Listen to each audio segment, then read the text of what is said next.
Hola, hoy vamos a hablar sobre la metodología de priorización. En cuanto a la metodología de priorización, podemos mencionar que la metodología para la selección de cantones en donde se implementará el plan se fundamenta principalmente en los criterios de significancia de la salud pública para determinar las prevalencias medias y altas de nutrición crónica. A continuación presentamos una tabla en donde nos muestran los puntos de corte de significancia en la salud pública.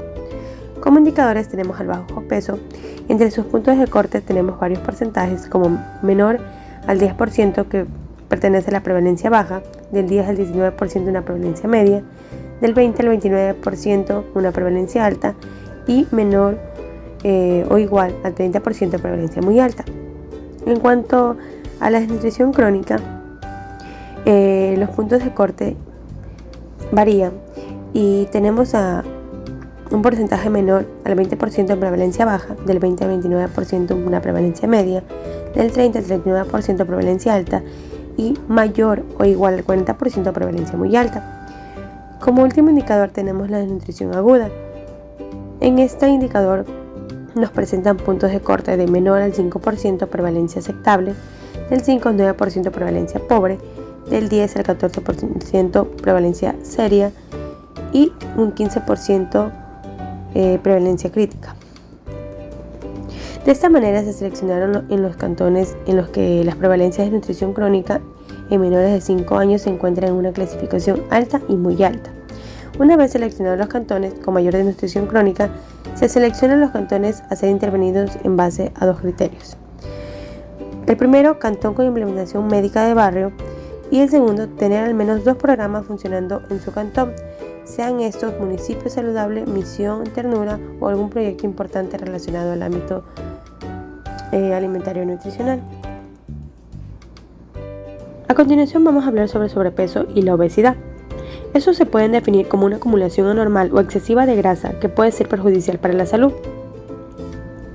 El índice de masa corporal es un indicador simple de la relación entre el peso y la talla que se utiliza frecuentemente para identificar el sobrepeso y la obesidad en los adultos. Esta es definida también como una enfermedad crónica de origen multifactorial, en la que la interacción de factores genéticos y ambientales determina una situación de desbalance energético, con una acumulación patológica de tejido adiposo, la cual se traduce en un aumento de mortalidad, morbilidad y elevados costes sanitarios. En cuanto a su epidemiología, tenemos que en el 2016, según las estimaciones de unos 41 millones de niños menores de 5 años, tenían sobrepeso o eran obesos. Si bien el sobrepeso y la obesidad se consideraban antes un problema propio de los países de ingresos altos, actualmente ambos trastornos aumentan en los países de ingresos bajos y medianos, en particular en los entornos urbanos.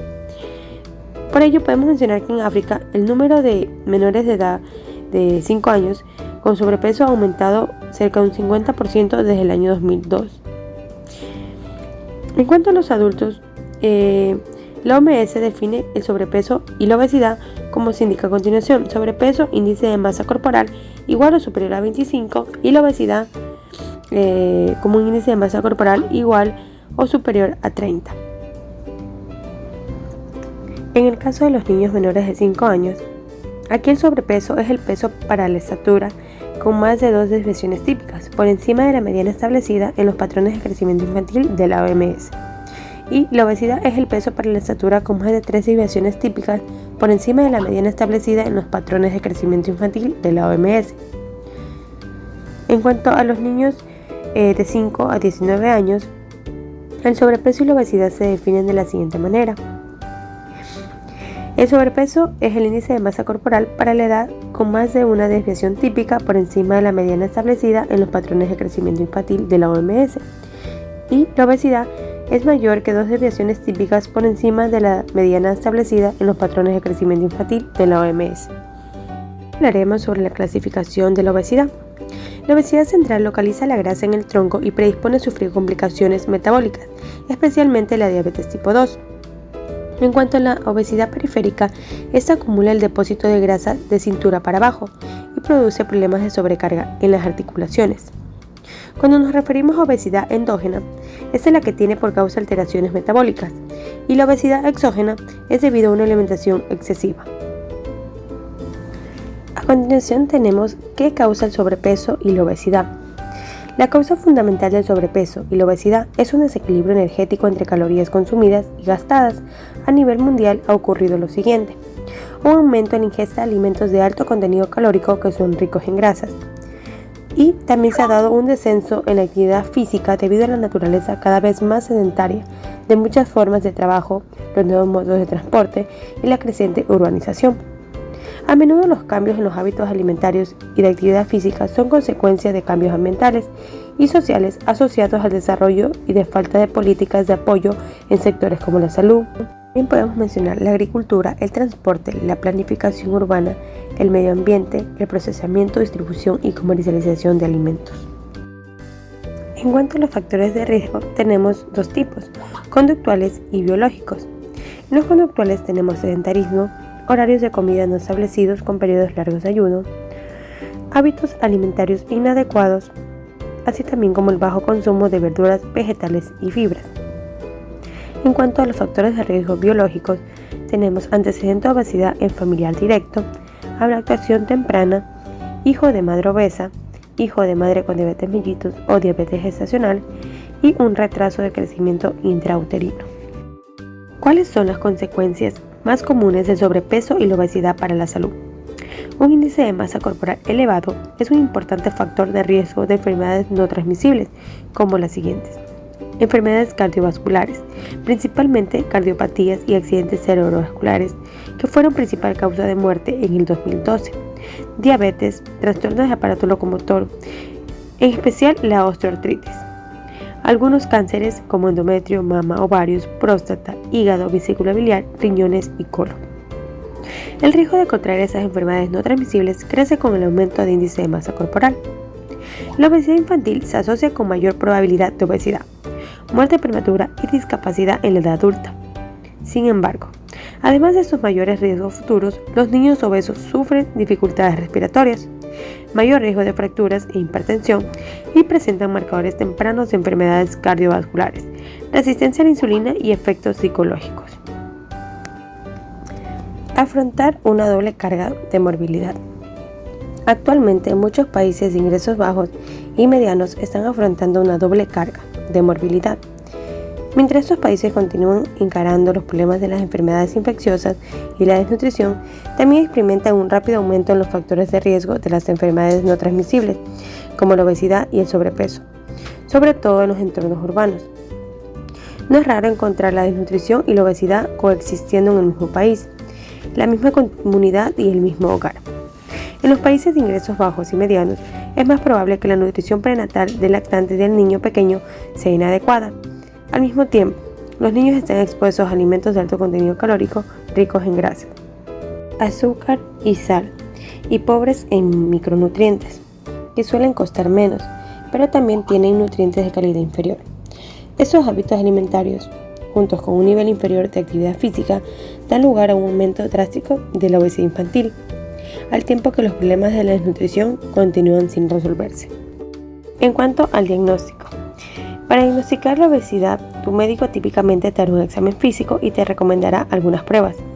Por lo general, estos exámenes y pruebas son los siguientes: detallar tus antecedentes médicos, un examen físico general, calcular tu índice de masa corporal, medir la circunferencia de la cintura, controlar otros problemas de salud y análisis de sangre.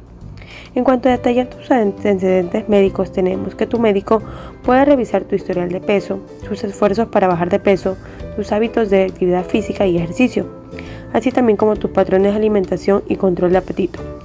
¿Cuáles otras afecciones has tenido? Tus medicamentos, tus niveles de estrés y otros asuntos relacionados con tu salud. Tu médico también podría revisar los antecedentes médicos de tu familia para saber si tienes alguna predisposición a determinadas afecciones.